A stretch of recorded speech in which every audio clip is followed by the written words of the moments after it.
Okay, so I'm delighted today to be talking to an old friend, Adam Kilgariff, and thanks for having me to your home for this conversation.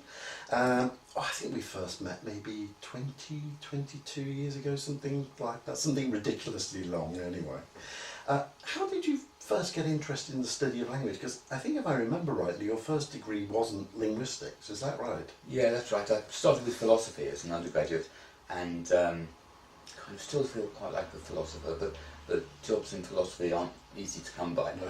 So after a few years in the wilderness, I went back to university to study artificial intelligence, Okay. thinking I'd get on well with computers, which I did moderately, but my course wandered across from that. Part of artificial intelligence is how we represent the kind of knowledge we have in the human head on a computer, and part of that knowledge is lexical knowledge, knowledge about words. So my route to linguistics was really, that was my route to linguistics. Yeah. Then my thesis, my PhD thesis, started being about meanings of words, Right. and that took me into the heart of linguistics. So when you were doing philosophy, did you do sort of philosophy of language, Wittgenstein, Austin, Searle, that type of stuff? A little bit, but I found it desperately hard. I found it not so much. I just felt irredeemably confused about what meanings were.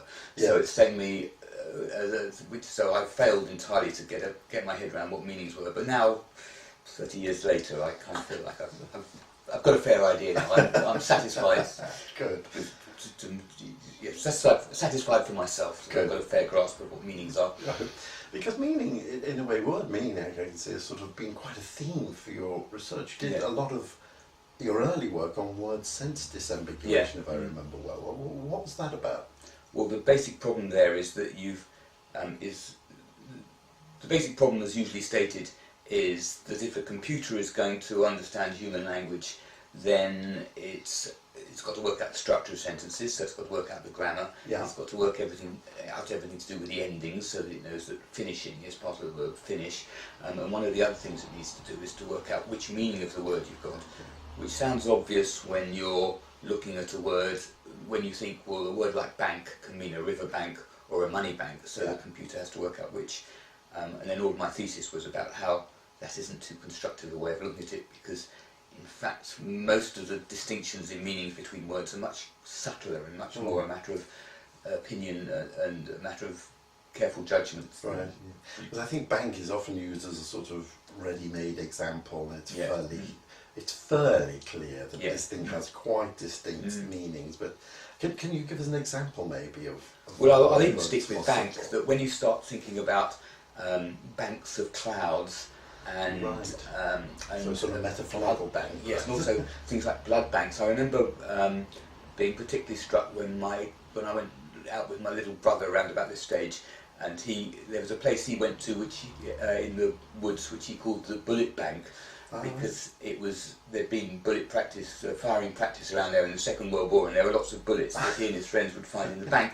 And I was kind of thinking, well, is that the kind of bank you get beside a river because it's it's a big earth like that, or is it the kind of bank like a money bank because it's where you store things? And sort of both. It's sort of both, yeah. So even bank isn't really an easy case.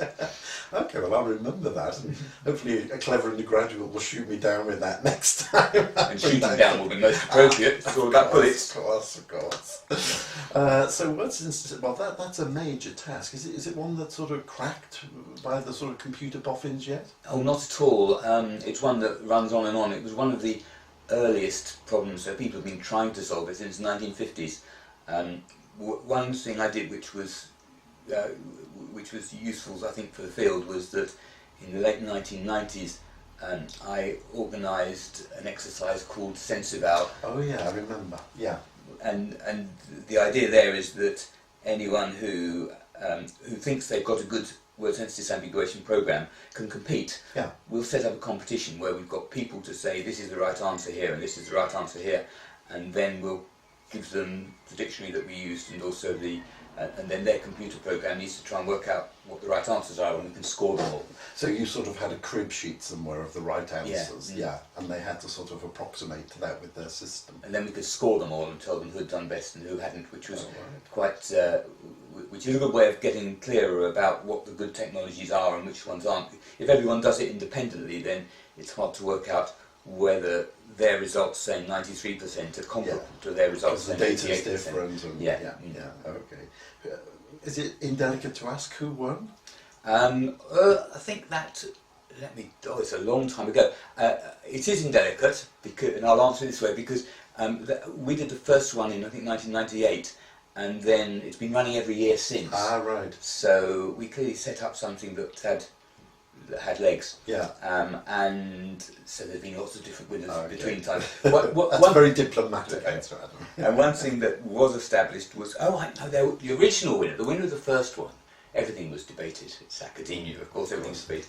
He was a PhD student at the University of Durham, Oh, good for him. but he's not working in the field anymore. And some people would say that his method didn't follow the rules, but it wasn't very clear what the rules were on that particular Right, point. So- okay. Well, that's good. Well, I suppose the fact that it's still going is evidence that this is an enduring problem, i.e. there hasn't been a knockout winner and there's, no cause to carry on, pack up and go home. No, and that's very much because you realise the more you look into it that the big problem is with the list of sentences that you're going to disambiguate between. Do you just have one money bank and one river bank, or do you have lots of others, including banks of clouds and bullet banks? Yeah. And what you tend to need, it's quite likely you'll need a different, we call that the list of sentences, the sentence inventory. It's quite likely you'll need a different sentence inventory for each task, so it becomes a very task-specific sort of problem. I suppose also people approaching your competition with a system may have actually developed a different sense inventory, if you call it, themselves. So they'll then have the problem of sort of retooling that to work with your sense and what might have worked with their sense.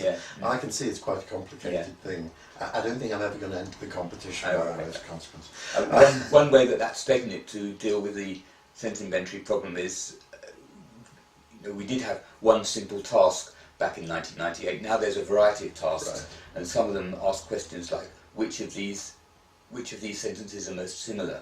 Right. And another approach to it is, which of them have the same translation in another language? So these are all trying to get round the difficulty of agreeing on one sentence inventory. And what do people use these systems for once they're developed? Say if they did produce the knockout system, what type of applications are there for this, other than perhaps dictionary building? Yes, well, all sorts of big players are interested. Google would love to have word sense disambiguation, so it could disambiguate your query to suit the and disambiguate all the documents on the web so that it can match them up more accurately. Right. And while on a big scale, for queries as well, it could be helpful. So you can say what type of bank you wanted to visit. And quite a lot of their effort applies to not so much the ambiguity of ordinary English words, but the ambiguity of names as well. Have we got the same as James Taylor here and there, and things like that. So some of the same techniques have been used, but applied to the slightly different domain of disambiguating names.